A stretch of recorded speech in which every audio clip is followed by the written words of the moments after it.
Alright, so today we're going to talk about Saturn and the Saturnian cult that's quite pervasive in all echelons of government, politics,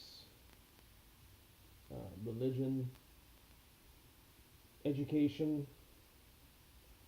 They are operating as the unseen hand behind the curtain. So today we're going to expose the Saturnian cult to the best of my ability. And where to start? Where to start with the Saturnian cult? Well, they are distinguished by, the way you can recognize the Saturnian cult is through the robes that they wear. So, for instance, let's have a look at the dress. So, there's no distinction politically, and there's no distinction in terms of religion. They all wear black robes. So, in Islam, you have the mullahs, and of course he's wearing his black robe.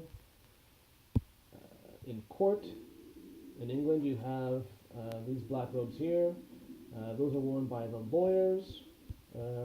Here's a Catholic priest in black robes. This is a rabbi, again wearing black robe. And we have a judge. So the judge is an interesting has an interesting role, because not only do they have the title of judge, they also have the title of magistrate. Now, if we break down the word magistrate, we have the root of the word is magi. So, magi. So what are the magi? Zoroastrian priests of the ancient Medes and Persians. So these are Zoroastrian priests. Also, the three magi were the wise men from the east who came to do homage to the infant Jesus. So the magi, or this priest class, were astrologers. That's one of their functions. However, the Roman magistrate had the role of being lawmaker, judge, and priest. So they had multiple functions, and this is interesting because that's what they are titled. Whenever you go to court, they are titled either judge or magistrate. They're not referee or dispute mediators. These are what they are called. And so when we go to court, you're literally walking before a priest class. And not many people know this, or not many people are aware of this. But it doesn't change the fact that that's what they are.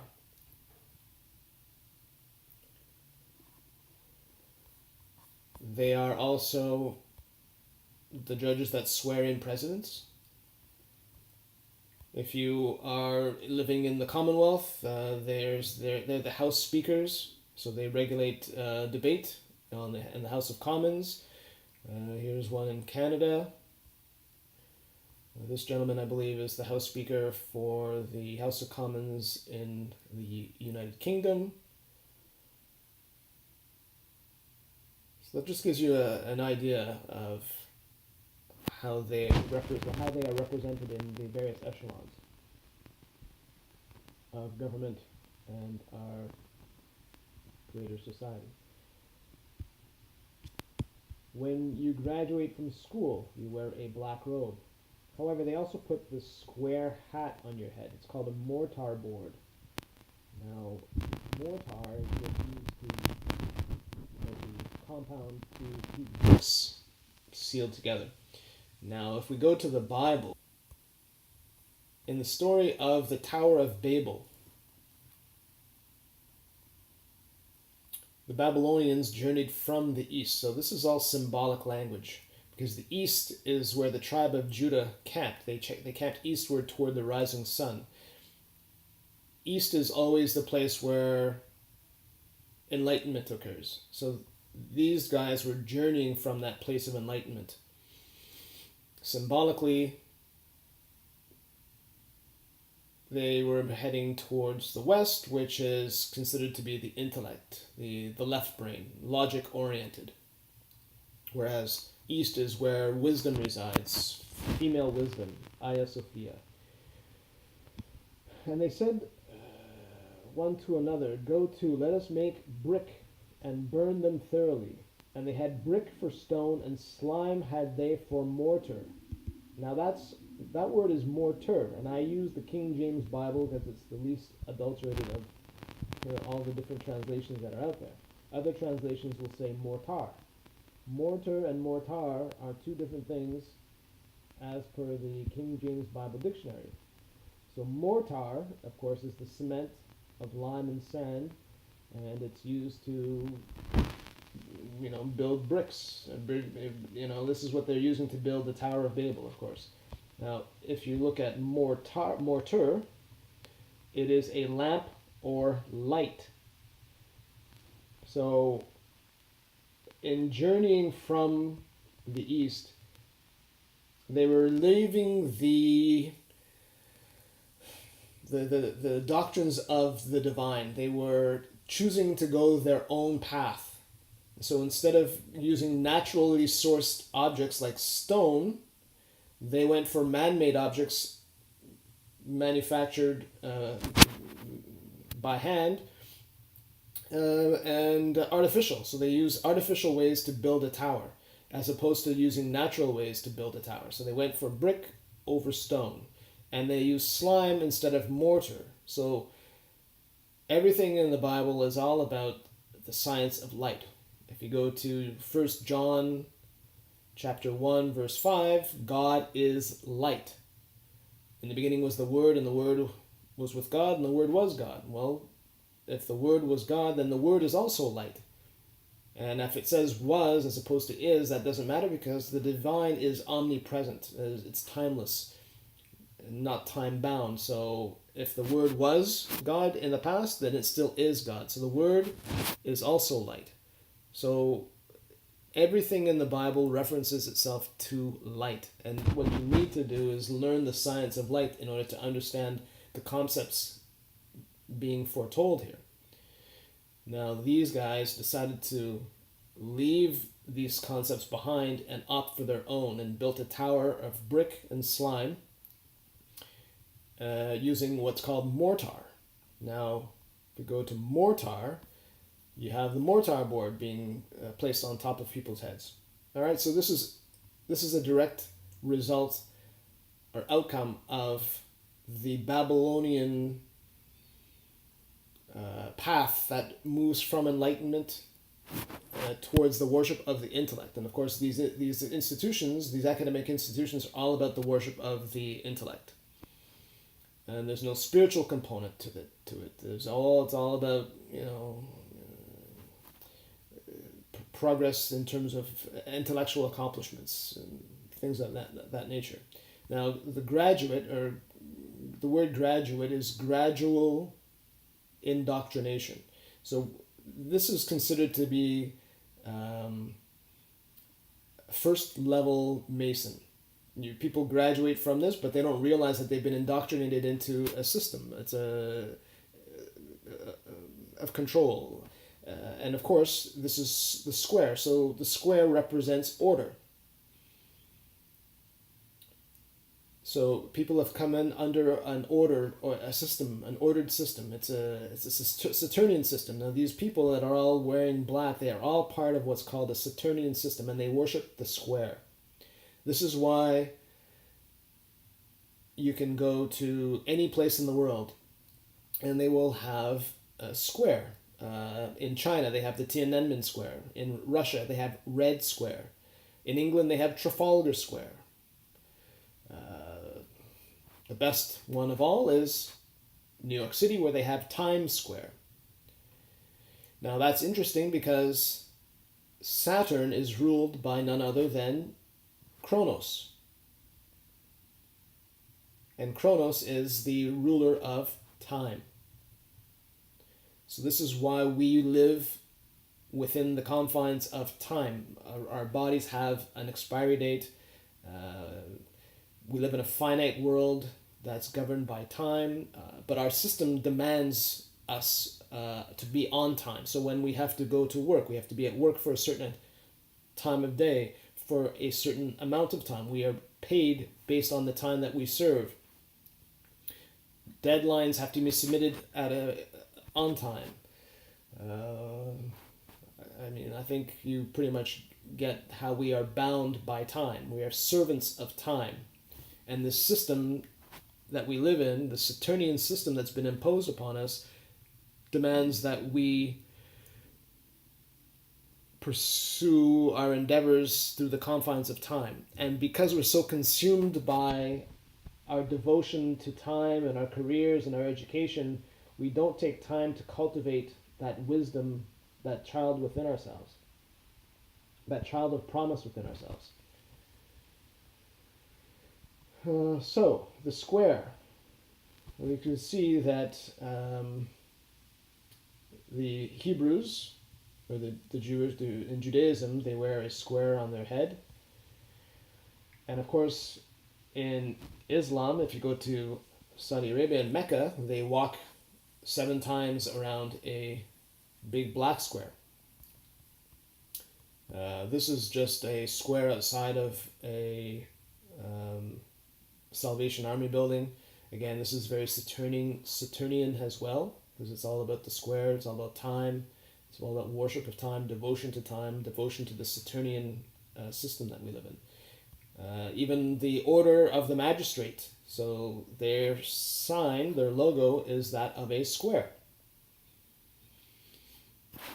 So that's there shouldn't be any questions as to the symbol of the square and the Saturnian order, and of course this cult of Babylon, because we are really living within a Babylonian system, a system that's designed for us to pursue consumers' interests, intellectual pursuits, devotion of material gain, things of that nature. That's why, case in point, when there's Black Friday. Black Friday is a celebration, which is really a celebration or devotion towards materialist ambitions. People line up outside of Walmarts or wherever they will line up at 5 a.m, and when the doors open, they literally trample each other in order to get a discount off of an item that they're going to discard in a few months from now. So these pursuits are frivolous, and if we go to the book of Genesis, the story of Cain and Abel, Cain was a tiller of the ground. Therefore, symbolically, he was devoted to his materialist conquests, and his offer was refused by the Lord, whereas Abel tended to his flock. So he cultivated his spiritual ambitions, he cultivated his mind, and his offer was accepted by the Lord. So we have a society that is basically operating in terms of devotion towards their materialist carnal ambitions and not their spiritual ones. And the result is the world that we see around us, destruction of the environment, competition within ourselves, every man for himself,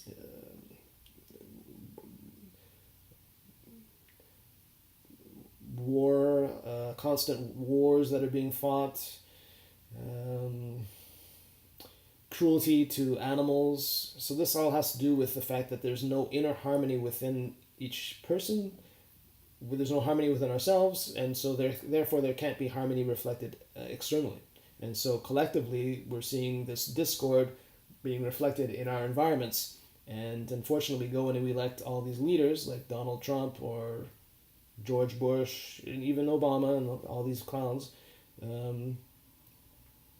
because those people are simply a reflection of the people that vote for them. And until the people change, nothing will change in terms of the people that they select for their leaders. So in Hollywood, we see the use of the square as well. Now, what's fascinating here is that if you had a chance to see Steven Spielberg's film Ready Player One, there's a scene,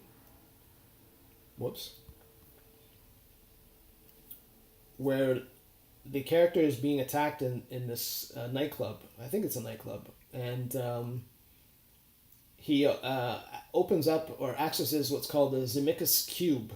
And this allows him to turn time back 60 seconds. So here you have, again, a reference to a cube with the functionality to manipulate time. And that allows him to escape from the situation that he's in. So, again, here is this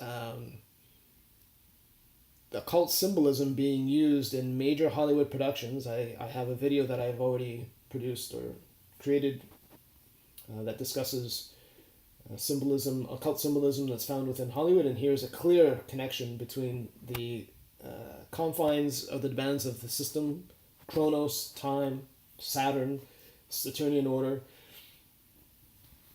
the shape of the cube. If we go to Star Wars, we had these high priests walking around and they had square hats on their head. It's kind of interesting. There's another image of them. Pilgrims of Jeddah. In terms of Star Trek, when they enter the Earth solar system, the Borg cube passes through or passes by Saturn. Captain Jean-Luc Picard is assimilated into the Borg collective, and we see on his cybernetic attachments that there is a cube on his forehead controlling him. Some more of these guys. And if you ever had a chance to watch the film The Martian with Matt Damon and Jeff Daniels, now Jeff Daniels is the head of NASA. And in his office, there's two scenes. One at the entrance that this gentleman walks by. There's a image of Saturn, and of course, there's another image of Saturn right by his desk. Now, this story has multiple plots or multiple layers to it. On the surface, it's Matt Damon is marooned on the planet Mars, and his colleagues have to go back and get him. Now, this gentleman, representing NASA, he represents the system, this Saturnian order, and he basically, I think he tells them not to go back. It's going to cost too much. It's not worth it. Whatever.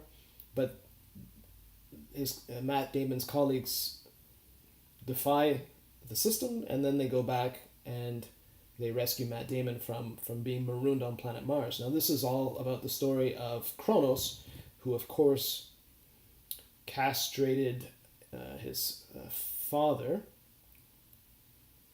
Uranus. So, Kronos castrates Uranus. And, of course, he eats all his children. And then his wife, she poisons him, and then he vomits his children. I don't remember the whole all the details, but essentially, Zeus escapes being consumed by Kronos, and Zeus, of course, is the divine god.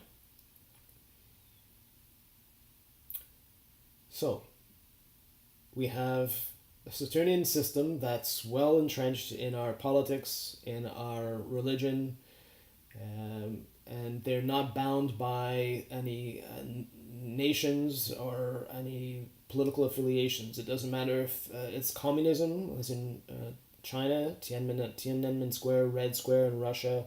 They are found in the West under the illusions of freedom and capitalism, represented, of course, by the economic financial hub in New York City with Times Square. And we're seeing the symbolism being conveyed to us through entertainment, through Hollywood. So that's just a little bit about that.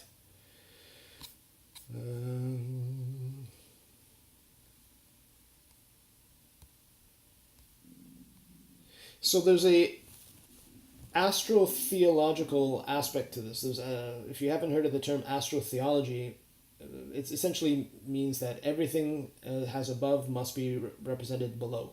So it is on earth as it is in heaven. So it's what we do on earth must be mirrored with the perfection of the heavens. So you'll see that there are cities that are named after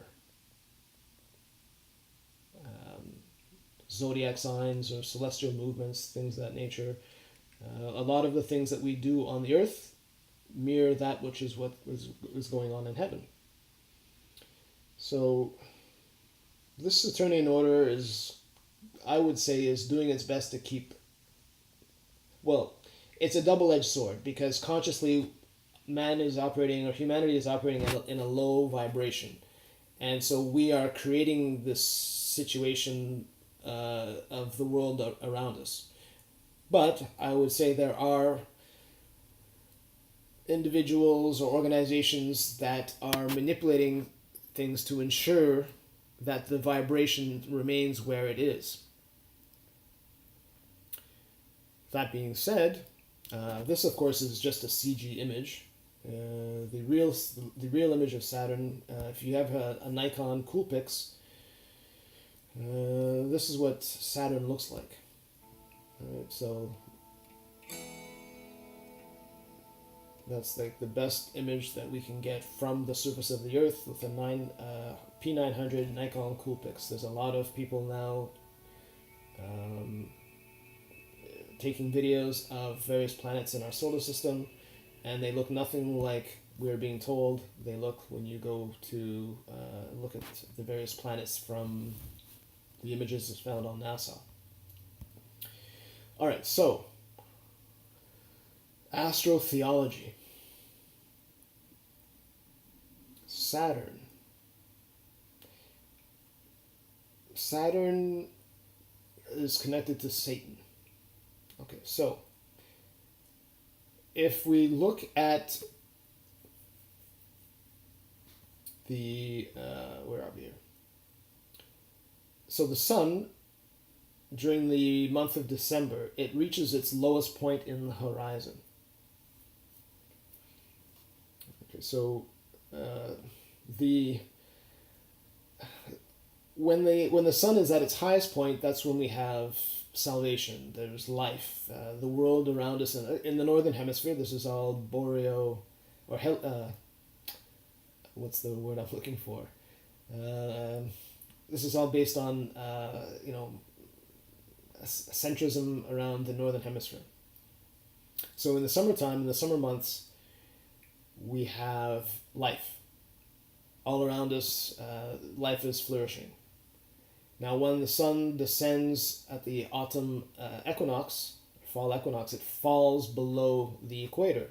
So life in the northern hemisphere goes into a dormant state. So we go from a state of living to a state of delived, or deviled. And of course, during the month of December, during the winter solstice, that solstice occurs under the sign of Capricorn. Now Capricorn is the sign of the goat. And just by coincidence, so is Satan. So the sun is at its darkest time, and then you have the temptations. The devil tempts Christ, and this all happens at the time when the sun is at its lowest point in the horizon. And then the sun, of course, after the winter solstice, begins its ascent after 3 days of sitting in the lowest point of the horizon. This is why Jesus sat in the tomb for 3 days. I believe Jonah was in the mouth of the whale for 3 days, and Joseph, it doesn't specifically say in the King James Bible that he was in the pit for 3 days, but the stories carry the same theme behind them, and they all of these characters are depictions of the movement of the sun. Alright, so there's the astral theology aspect of this. And alright, so you have Satan, who rules the sign of Capricorn. Again, it's not malevolent here. It's just basically attaching astral symbology to the movement of the sun. And so the sun is under the sign of Capricorn, so the sun is under the sign of the goat. And that's pretty much all it means. It doesn't have to do anything malevolent or evil. However, there are people have taken that and used that in terms of manipulating and taking advantage. So yes, there are people who do those things, but the symbols themselves are benign. They don't have any negative or evil connotation. It's like a double-edged sword.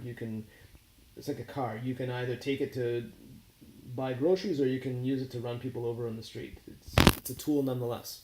What you do with it is what is of value. No. Yeah, okay. So, and again, we hear a lot of the term square. So, things are squared away. When are we square? These are terms used for business. If you owe money to someone, square brings an order to things, order from chaos. And squares are considered reliable. Stability suggests order. And that's why we see a lot of the buildings that we have are government buildings. They use the square. In terms of mapping time,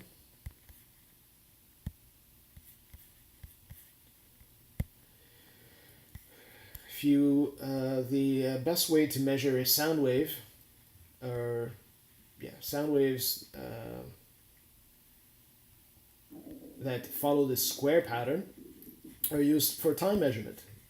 So that's an interesting coincidence. So by our own physical world, the physical universe, square waves are the ideal waves used to measure time. Now there's what's the best way to explain this? If you bisect the square, you get a triangle. So there's a whole mystical quality to this as well. I won't go into that at this point, but just thought I would mention it because it's interesting. Well, I think I've pretty much run out of things to say. I think I've covered everything there is to say, as far as I recall.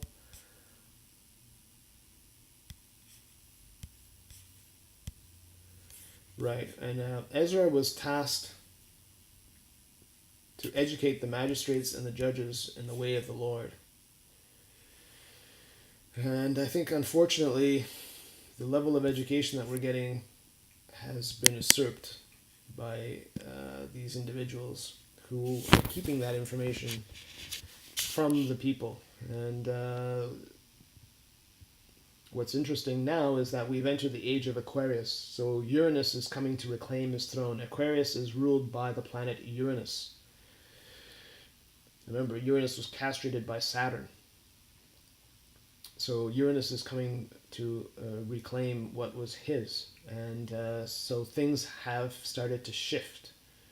And Uranus is, if you want, it's an energy that creates upheaval. And we're starting to see a lot of Uranian upheaval this is a transition period, of course, over the last 30, 40 years. One of the biggest movements, or Uranian movements, was in the 60s, when you had the hippie movement, the counterculture movement, people questioning the establishment, questioning the systems, questioning the status quo. And we're seeing nuances of that in the last few years as well, with the kneeling at the NFL football games, kneeling for the anthem, Brexit. Those are a couple of, the exposure of those, the Harvey Weinsteins. All of this has to do with the challenging of this paternal order, challenging the establishment and breaking these artificial man-made concepts down, because they cannot hold their weight. They're false. They're false doctrines. They're not the doctrines of the divine. They're the doctrines of man. So if we go to Matthew 15.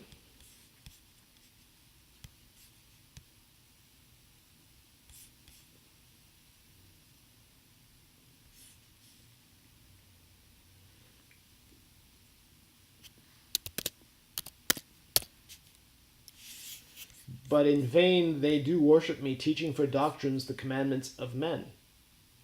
All right, so this age of Aquarius is the age where the knowledge is translated or transformed into wisdom through experience. And so all knowledge is going to be available. It's actually starting to happen as we speak. There's a lot of... Facebook is now deleting a bunch of holistic accounts. There's a whack of them that got just deleted over the summer. I think YouTube is policing a lot of the material that's on YouTube as well. But there are still a vast amount of information that's coming to the surface about, history that may not necessarily follow the curriculum that we were taught in school. I refer to it as alternative histories. And so we're starting to see a lot of information come to the surface. And of course, you have to do your homework, because there's people that have their own agendas, and a lot of the information has to be vetted and sourced. And, you have to take it with a grain of salt at times, but realize that the information that we've been receiving from the educational establishment has a lot of holes in it, and they won't sustain themselves in this new era of truth. Thank you very much for taking the time to listen to this, and I appreciate it. Thank you. Have a great day.